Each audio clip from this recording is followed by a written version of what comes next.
నేను ఎన్నోసార్లు ప్రయత్నం చేశాను, అతన్ని కలిశాను, నేనే తగ్గాను. నా దగ్గర పనిచేసిన వ్యక్తితో నేనే తగ్గానంటే తెలుగు జాతి కోసం తప్ప ఇంకోటి కాదు. ఆ విషయం మీరు గుర్తుపెట్టుకోవాలి.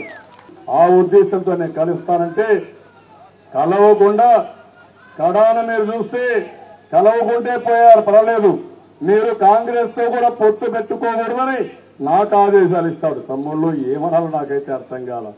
నేను ఆఫర్ ఇచ్చింది ఏంటంటే, మీరు అనవసరంగా తెలుగు వాళ్ళని మనం కొట్టుకోవడం, ఇద్దరం కలిసి ఉందాం, కేంద్రంలో ఉండే ప్రభుత్వం పైన పోరాడదాం. వాళ్ళు మనకు అన్యాయం చేశారు, అటు తెలంగాణకు ఇటు ఆంధ్రప్రదేశ్కి. భవిష్యత్తులో కేంద్రంలో కూడా తెలుగు జాతి, తెలుగు వాళ్ళు ఒక నిర్దిష్టమైనటువంటి నిర్ణయం చేయగలిగితే మనిద్దరం కలిసి అక్కడ కూడా మనకు న్యాయం జరుగుతుందని చెప్పాను. కాదన్నారు. సార్, హరికృష్ణ గారు చనిపోయినప్పుడు టీఆర్ఎస్ తో పొత్తు కోసం ప్రయత్నించారని నిన్న. అవునమ్మా, చెప్పాను. తప్పే ఉన్నట్లు అడిగా. నేను కూడా ఓపెన్ గా చెప్పాను, అసెంబ్లీలో కూడా చెప్పలా, మీరు వెళ్ళలేదా? చెప్పాను కదా. మరి రహస్యం ఉంది దాంట్లో. నేనేం చెప్పాను, నువ్వు నిజంగా కానీ మీకు ఇంట్రెస్ట్ ఉంటే మన ఇద్దరం కలిసి పనిచేద్దాం, ఎక్కువ సీట్లు సంపాదిద్దాం, నేషనల్ లెవెల్లో కూడా ఒక ప్రత్యామ్నాయం కోసం అందరం కలిసి వర్క్ చేద్దాం, తెలుగు రాష్ట్రాలు బాగుపడతాయని చెప్పాను. ఆ మాట మీకు కూడా చెప్పాను, అసెంబ్లీలో కూడా చెప్పాను.